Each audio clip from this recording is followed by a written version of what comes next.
Hello, everybody. Welcome to 2025. I'm telling you, it's going to be a good one. Why? Because what we think we make happen. So, my name is Dr. Deb Kennedy, and I am the culinary medicine director at Rouxbe and the head of the Food Coach Academy. And today we're going to talk about maximizing flavor. But before we get into that, I want to give you a trick. I'm not going to be cooking today, but I do have this really great suggestion. So I am an anti make a make a what is it called? A New Year's resolution. Mm-mm. Those don't work because what you are saying to yourself is, I'm going to give you something that you've never been able to do before, and we're going to say we're going to do it, and we're going to do it January 1st. And by the time 2-3 weeks roll on, most of you have not reached that because you weren't able to beforehand. There's nothing magical about January 1st. It's going to all of a sudden make everything happen. So what I love to do is I like to pick a word for the year. That word becomes my guiding light. It becomes my beacon. So for example, you could choose the word trust. So I trust, so in every decision you make, do I trust this is the right food for me? Do I trust that what I'm doing is the right thing? I chose truth so that if someone invites me to a party, what is my truth? Do I really want to go, or am I saying yes because I feel like I have to say yes? Or if I'm sitting down to eat this meal, and is it really what I want to eat? Is it full of nutrition? Because that's my ultimate goal. And that way, I have 365 days to be successful and fail several times, but that becomes my beacon, and there will be more truth or more health or more vitality, more joy, more peacefulness, whatever your word is. So I hope that you choose a word that is going to totally empower you. And if you want to slip it into the question, just I'd love to see what your words are. Anyway, all right. So let's get down to maximizing flavor. And I'm going to switch over to a PowerPoint now, and we're going to go through that PowerPoint. And you'll see in the PowerPoint that the first picture is maximizing flavor, and you'll see a book on there. This is the second in the culinary medicine textbook series. This is all about how to maximize flavor. As a culinary medicine expert, what I know is in my toolbox that is my number one asset. It is about flavor. In order to transition individuals from eating mostly an unhealthful diet to a healthy diet, I look to flavor first and foremost because I need to teach them and give them opportunities to taste healthful food that is so good that it's not going to be something they hate to do and don't look forward to, right? So flavor becomes really, really powerful in the field of culinary medicine, and food is medicine. And so I'm going to wear a couple of hats because I noticed in some of your questions, I would answer them differently from a chef perspective than I would from a culinary medicine perspective. So let's get into this. It's called Culinary Medicine from Clinic to Kitchen, and it's called Maximize Flavor. The first one was called Essential Foods, and they're both on Amazon. So our objectives today is for you to be able to list 10 culinary techniques to maximize flavor. How to summarize flavor profiles, specifically for vegetables and grains, and their effect on intake. Because for those two types of food, the flavor is really what gets in the way of people either following a healthy diet or not. And then describe culinary techniques to improve the flavor of vegetables and grains. So let's go into reviewing first how to change taste and flavor preferences. This might be a review for you, but I need to start at the basics for those that don't understand and believe that what we're born with actually means what we're going to like for the rest of our lives. So if I'm born hating beans, I'm never going to eat beans, but that's not true. So we're going to go into that before we go into the 10 culinary techniques. So how do we change taste preferences, which is the basis for changing flavor preferences? So your innate preferences, like liking sweet and avoiding bitter, which we're all born with, are just the beginning of the story. They're not the end of the story, because through learning and repeat exposure, you can take something that you don't like to something that you really like. So individuals build on their food sensory experiences over time. Starts when you're in the womb. You learn by the first trimester, you're already tasting through the amniotic fluid what your mother's eating. So you're just starting to develop some taste preferences already. And how you consume your food, whether it's in a calm eating environment, makes a difference in terms of your likability. So if it's really stressful, if your environment's stressful, you're not going to like that food or that dish that's in front of you as if you would if it was a calmer environment, a more pleasant environment. And then what I really like to focus on here is the post-ingestive effects. So when you first sit down, let's take an example of a sandwich, and you sit down and you eat this sandwich, your body doesn't know what it needs to do to digest and metabolize that sandwich. So the first time it's really paying attention and it's sending messages to your brain going, oh, we feel 3/4 of the way full when we eat this sandwich. We really like it. And my brain's telling me I need to release some glucose, or absorb glucose, release some insulin, that kind of thing. So your brain learns every time it eats a food what it needs to do the next time you eat that same food. These post-ingestive effects, these memories, make a big difference when you're changing your flavor and taste profiles. This food liking scale is really essential because when most people say they do not like something, what they're really meaning is, do they hate it? Do they don't like it? Is it okay? They like it? Or does it mean they just don't love it?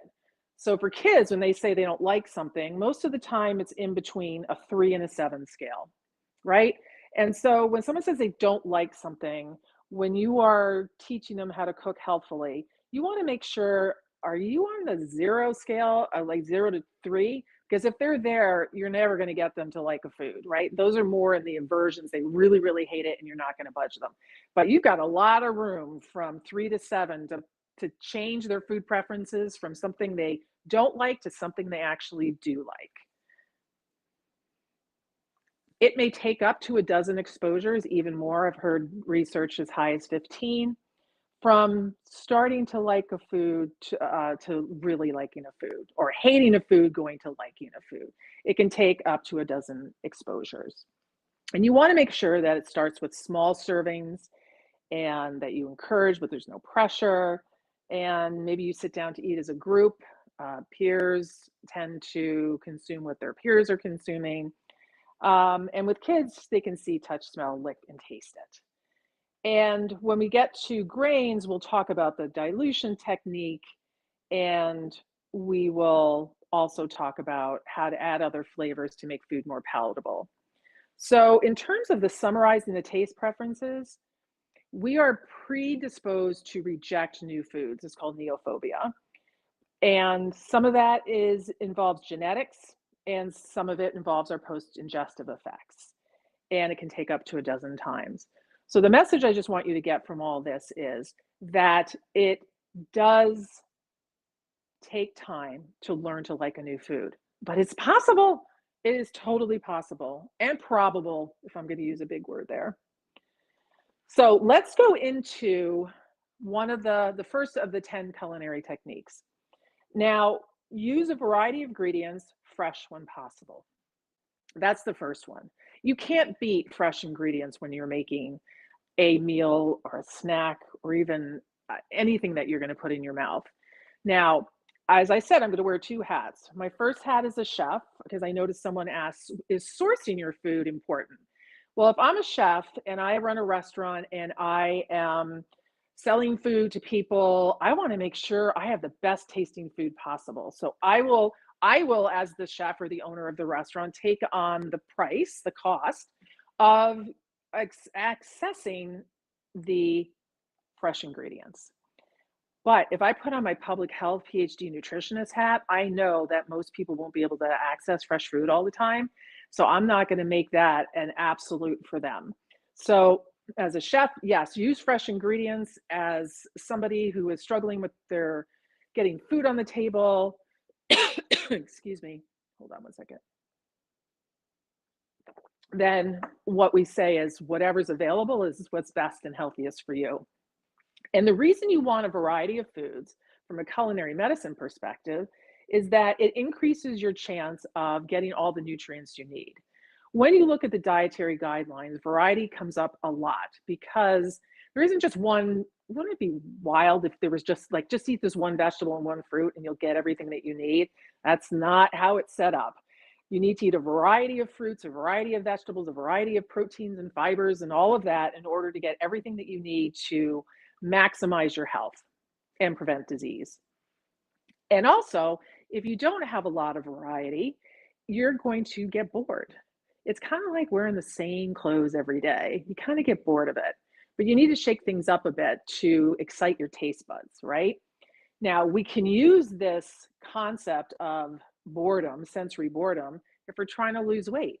So maybe I'll eat all the same thing and then I'm going to eat less of it because it's not really, doesn't excite my palate anymore. And I'll start taking in less of it. But that's not, that's if you are going to want to lose weight in something called a sensory specific diet. All right.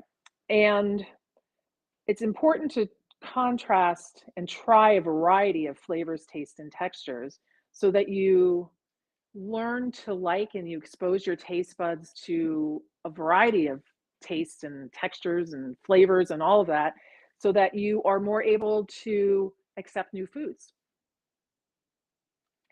So again, a variety can be fresh, frozen, or canned if I'm working with the public health perspective. Whatever you have, there is frozen food, which has the same nutrient content. Canned, it's not my first choice. It's not my second choice. It is my third and only choice. But if that's all you have access to, then I'm going to show you how to get the salt out of it by teaching you how to strain the canned legumes and vegetables so that you can rinse off about half the amount of salt before we show you how to cook those so that they are delicious. So variety is really important.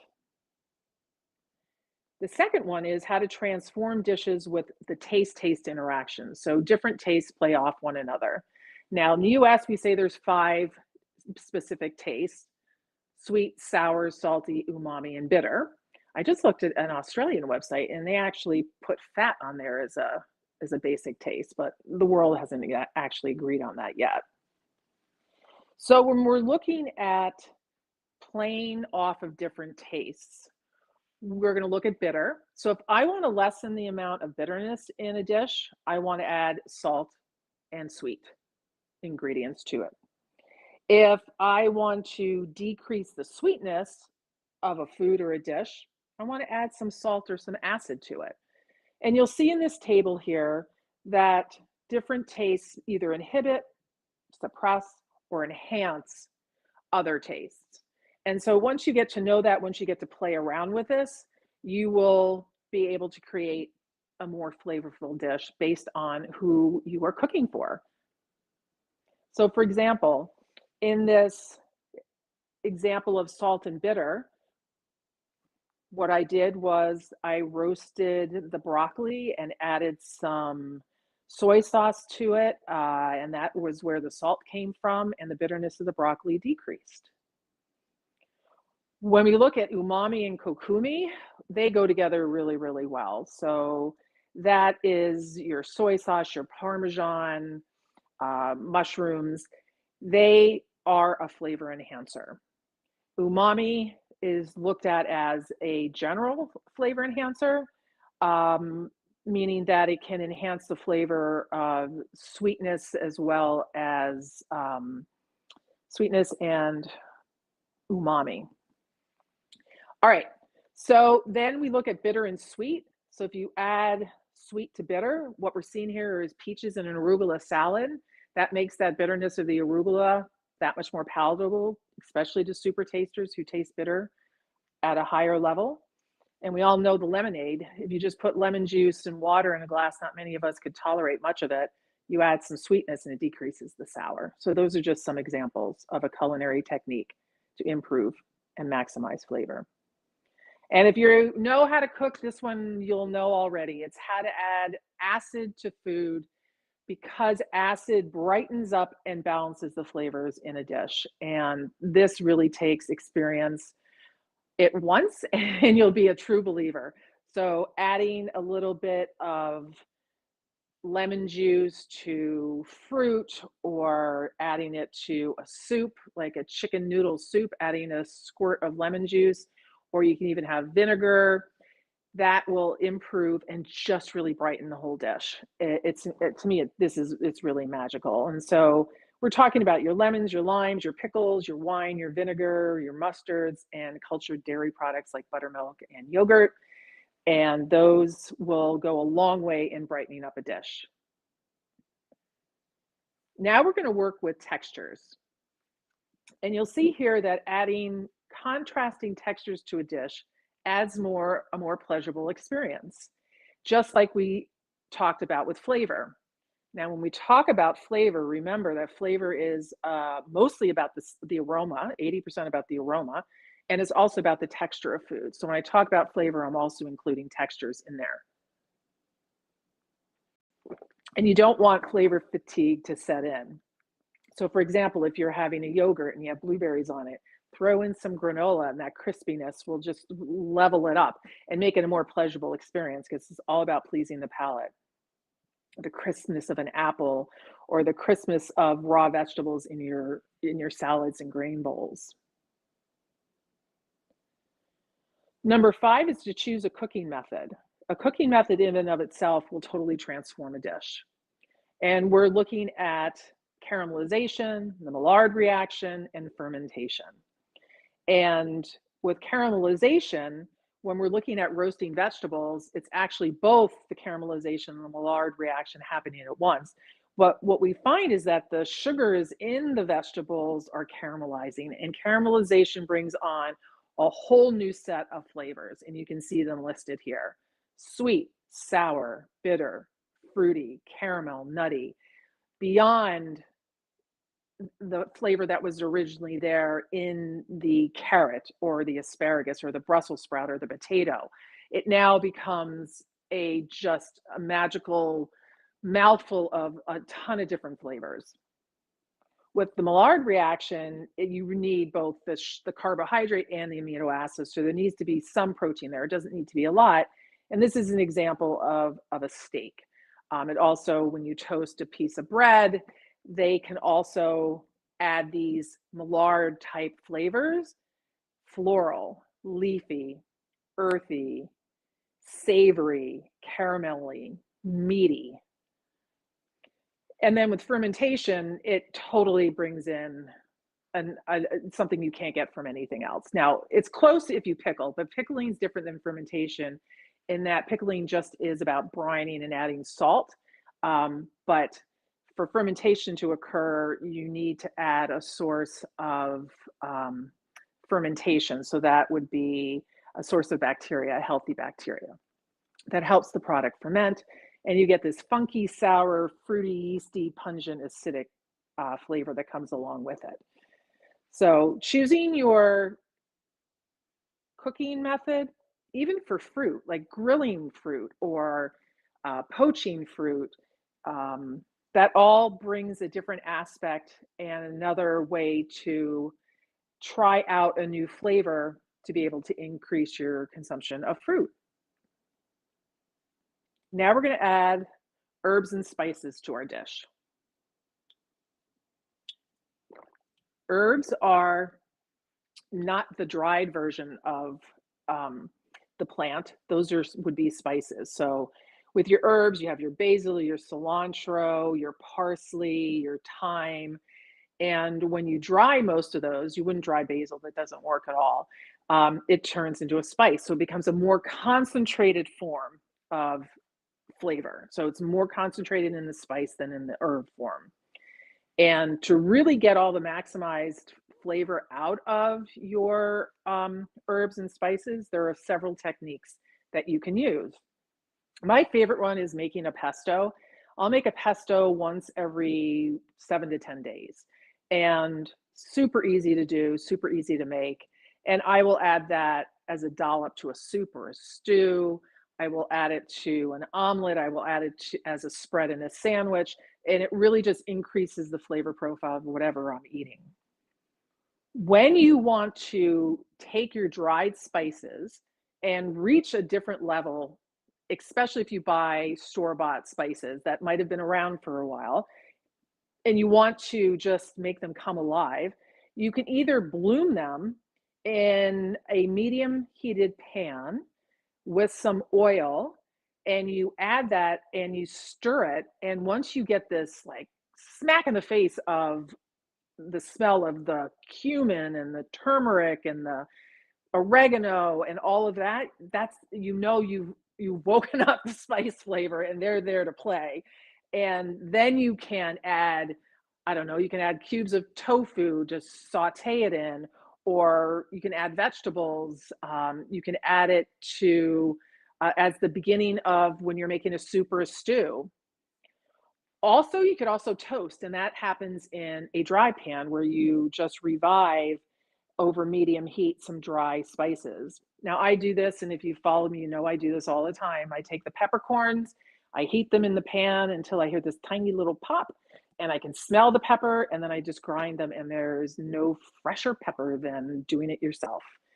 So adding herbs and spices will become another aspect of flavor. So I hope what you're getting so far is that if you look at your palette and imagine it like a painter's palette, where there are all these different colors and shades and shapes, it just makes it a more enjoyable experience. And that's what we're trying to do with these techniques, with flavor, so that individuals can really have a very pleasant eating experience.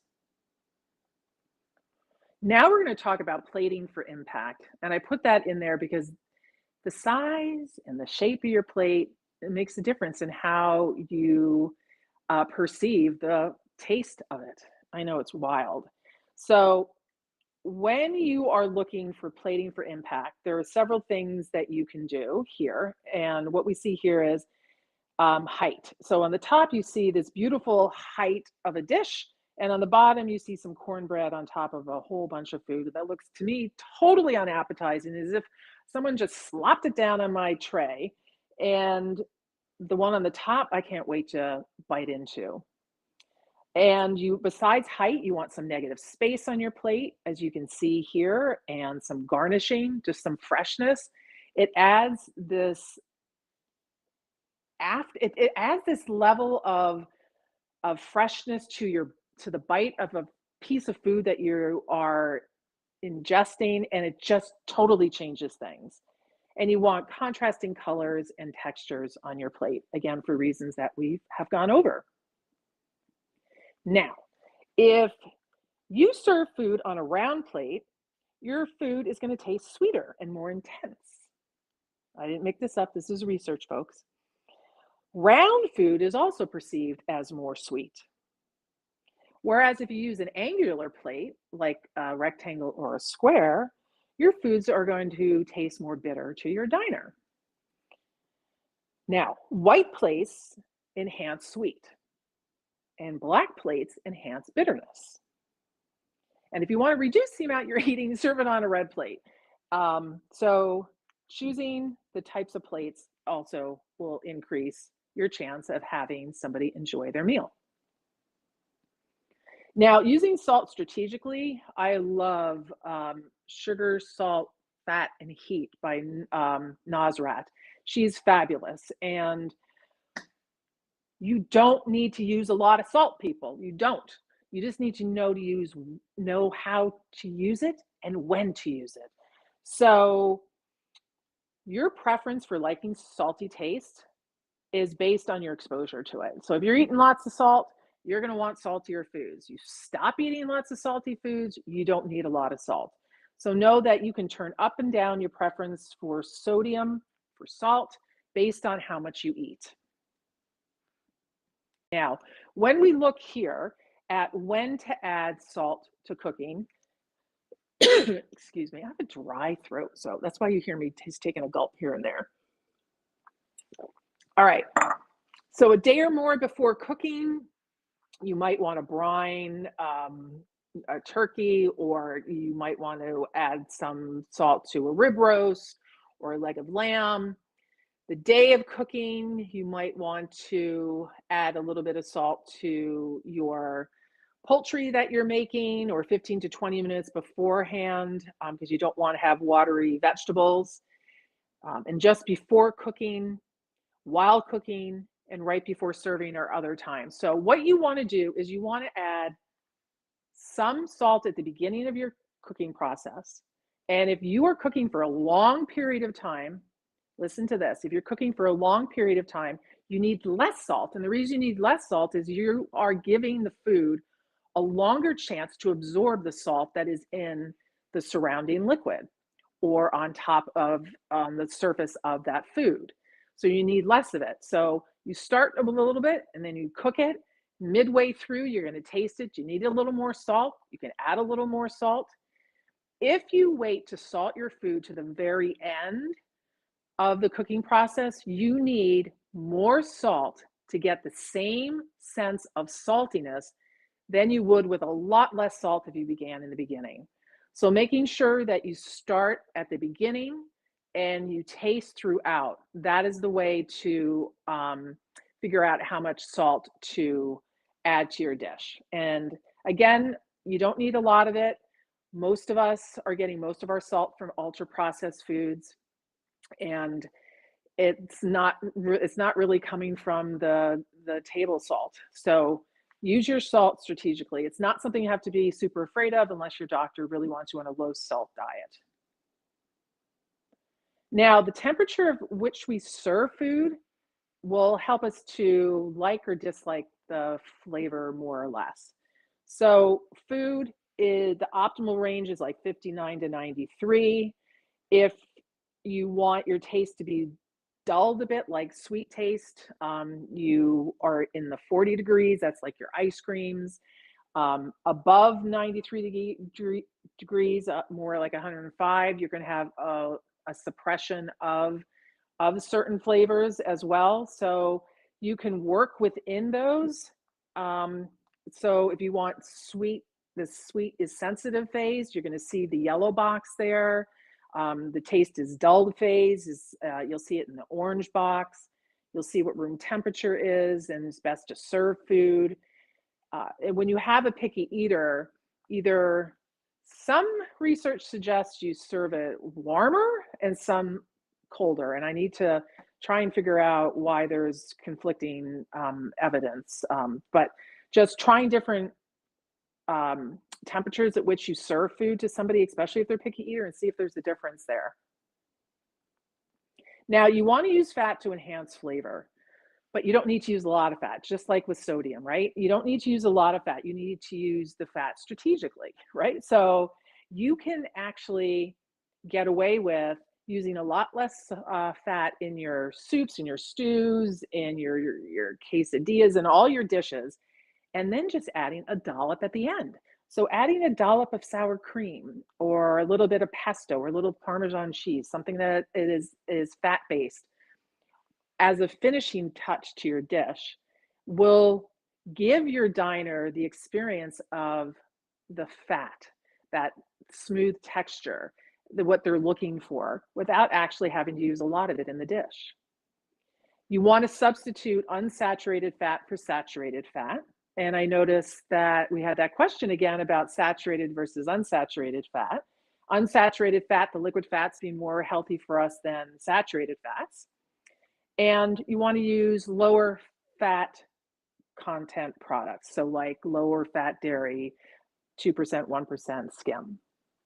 And again, using other flavors will detract a bit from a lower fat dish, and trying to mimic the textural element of fat, like to make the crispy, you could bake your chicken tenders in an oven. I do this all the time, as opposed to deep frying them or even frying them in a pan.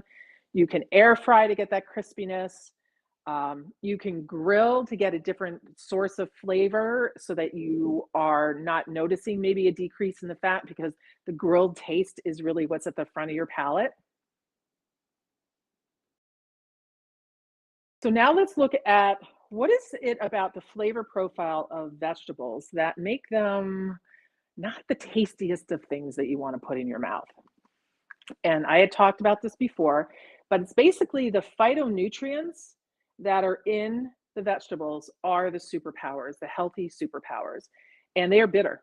They are bitter. Cruciferous vegetables are especially high in glucosinolates, which are a type of phytonutrient, and they are very bitter.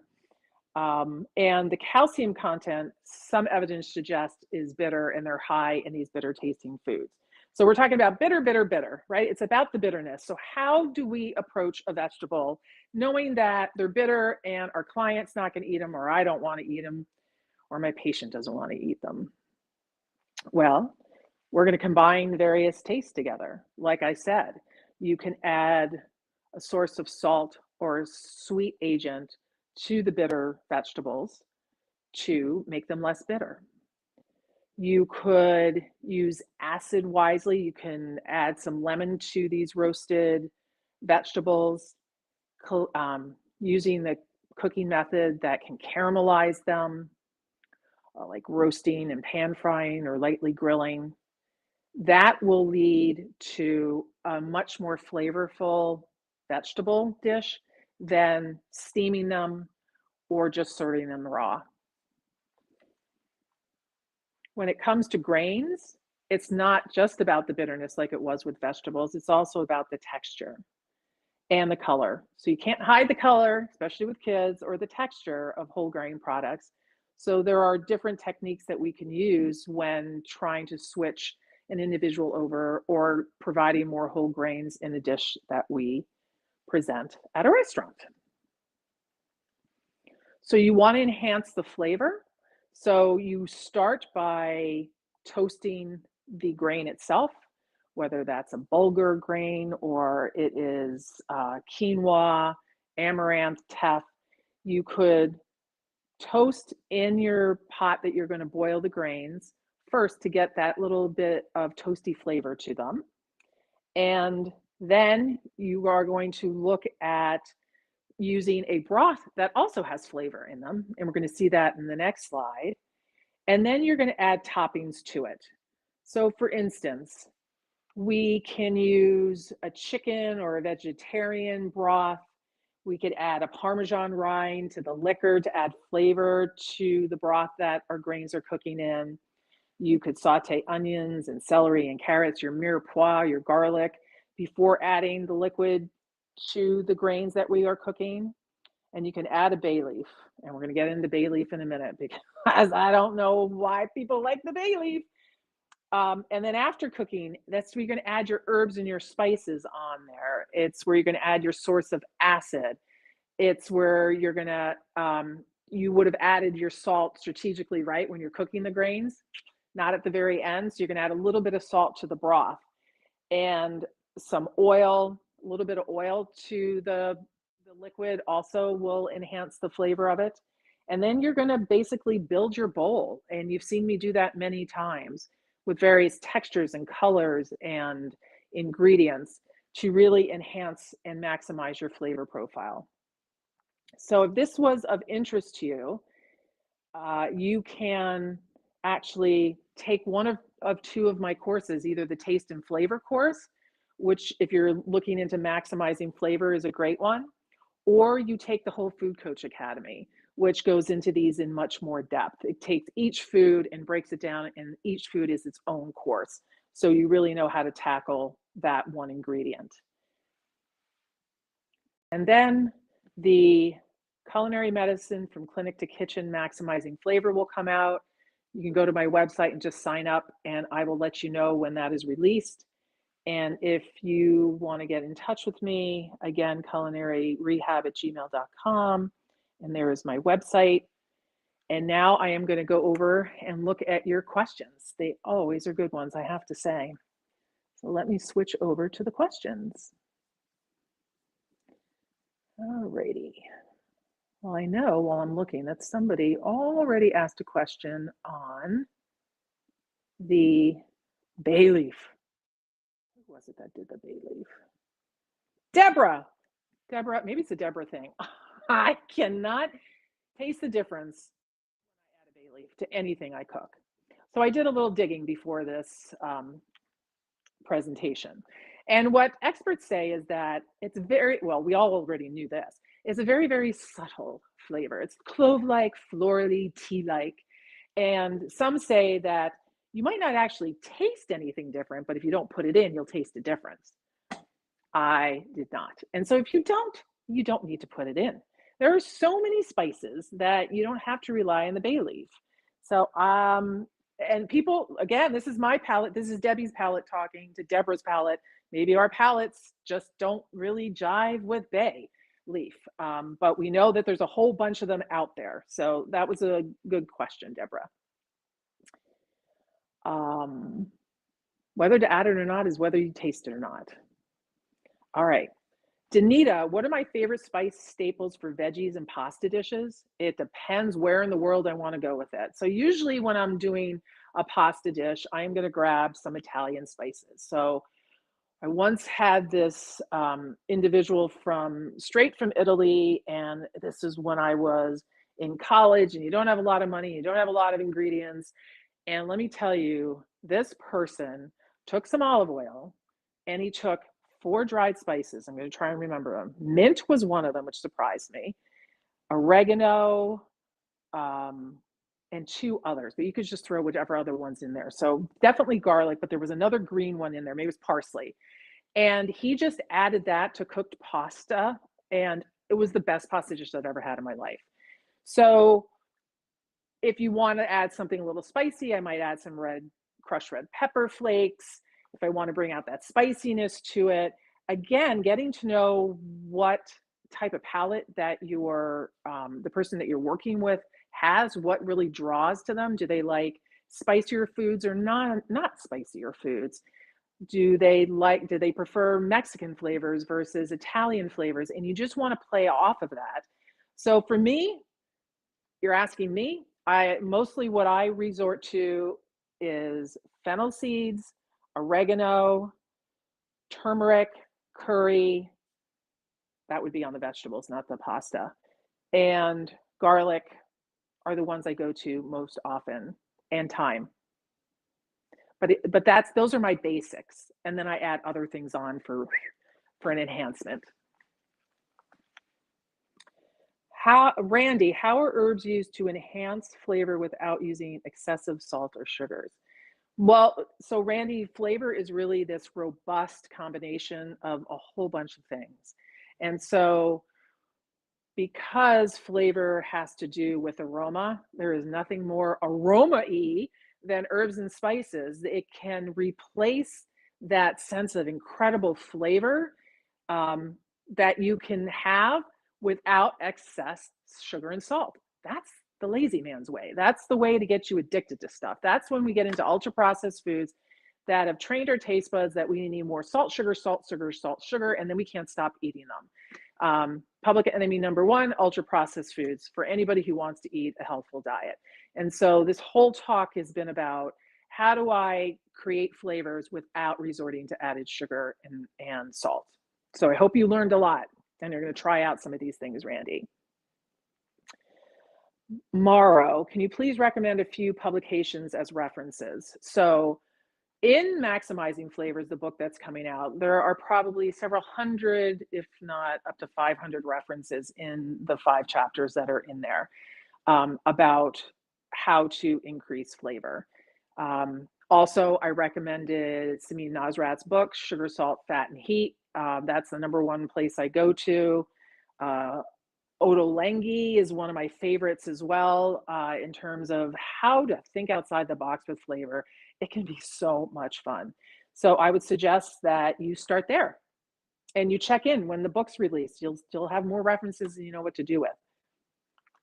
All right, Tamara, what role does ingredient sourcing play, right, in maximizing flavor? How do you approach selecting high quality ingredients?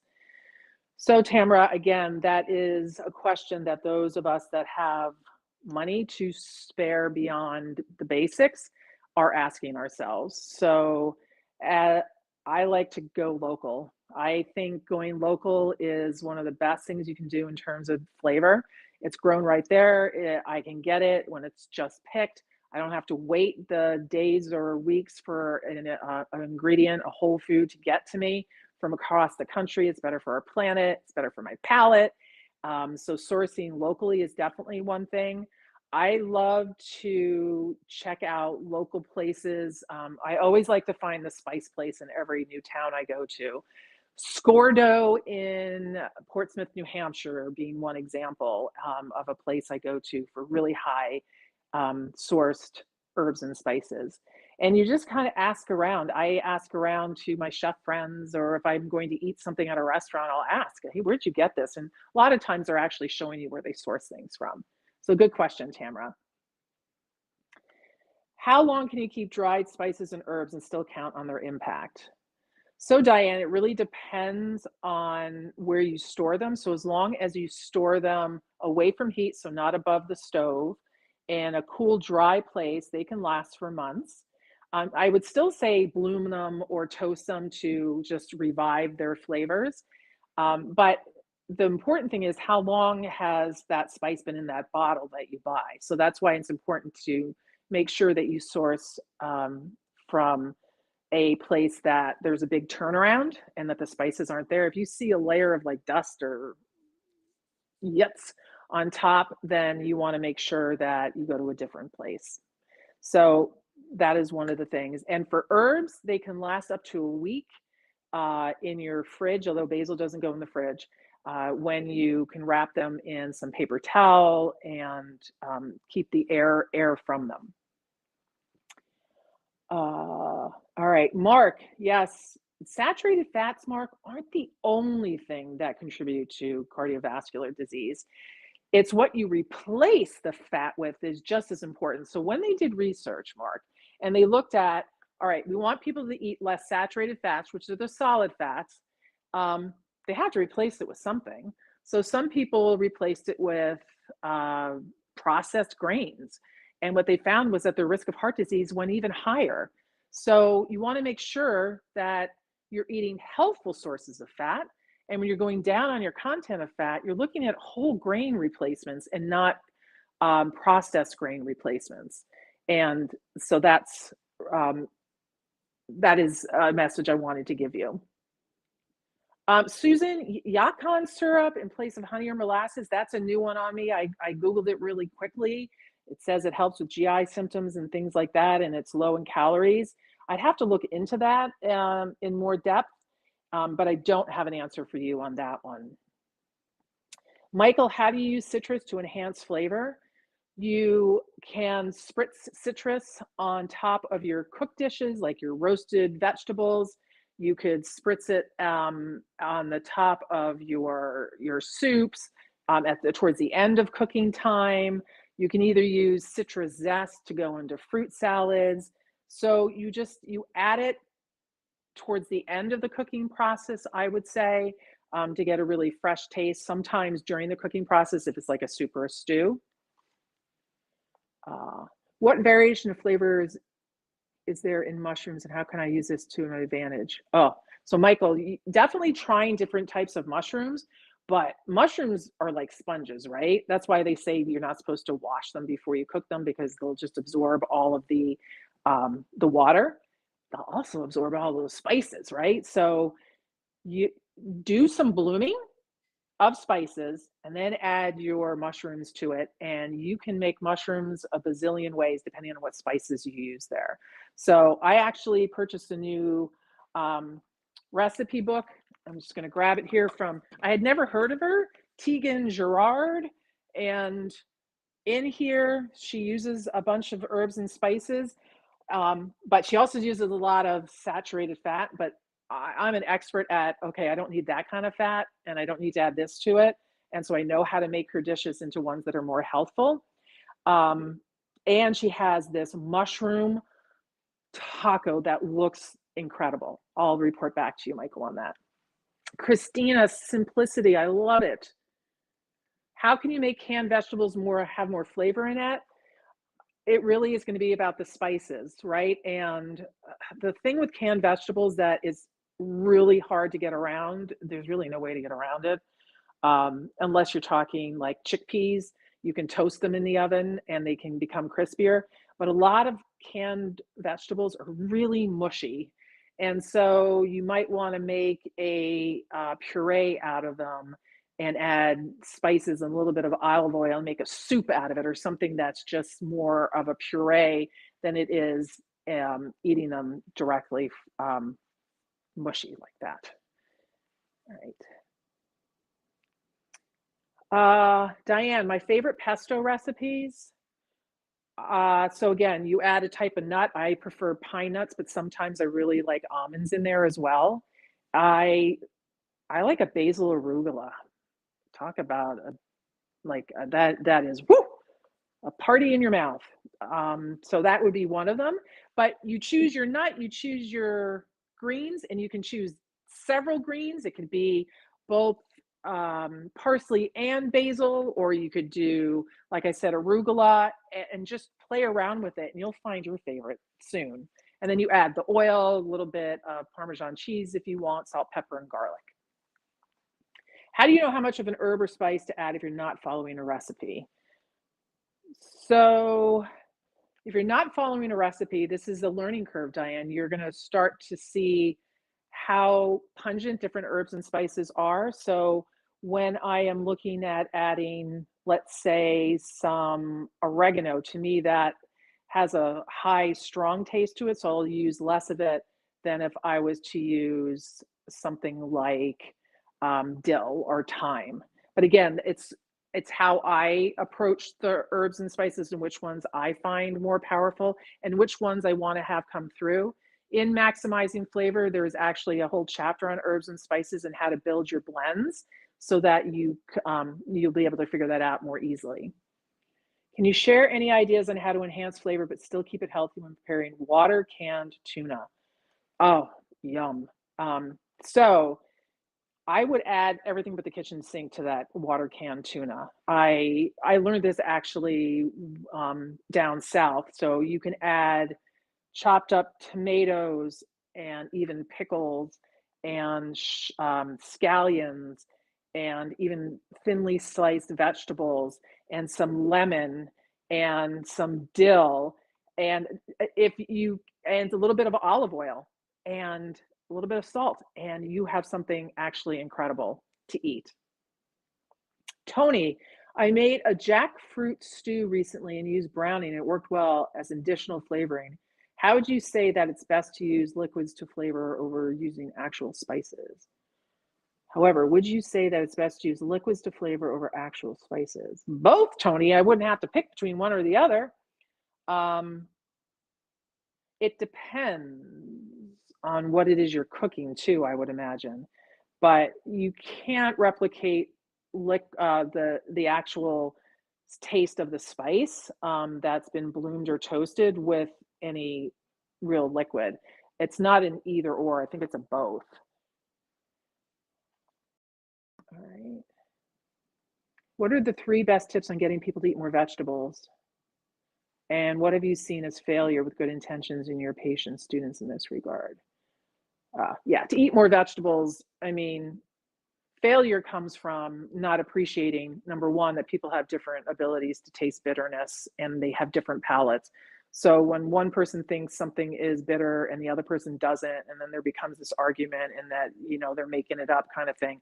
That's the number one fight I've seen when trying to get individuals to eat more vegetables, especially around children, teens, right? We all have different palates and we need to respect that of one another. So when we're trying to encourage others to eat more vegetables, again, cooking techniques is my number one asset. I started the talk with that and I'm going to end it with that too. Really using different types of culinary techniques and also allowing that individual to choose one of hundreds of different types of vegetables. They don't have to like the one I like. They can like the one they like, and it's just to keep trying slowly over time. The second one is they want someone to like a vegetable too fast. And as you learned, it can take up to a dozen attempts to like a vegetable. All right.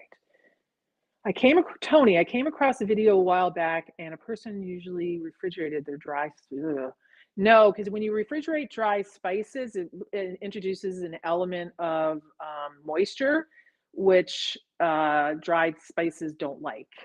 So no, I don't think that, no, that doesn't work from a scientific standpoint. Do you think that's necessary to obtain freshness? No, I've transferred my spices from plastic to glass. Great. Anything that you can take out of plastic and move into glass is fabulous. Do not put them in the refrigerator. Keep them in a closet away from heat, and you will um, you will have your spices longer. Spices won't last as long in the fridge. Ingrid, what do you think about hiding the main flavor with garlic, hot, spicy to eat something unliked? Oh, absolutely. As long as that thing that you're adding onto it is not full of sugar, salt, and fat.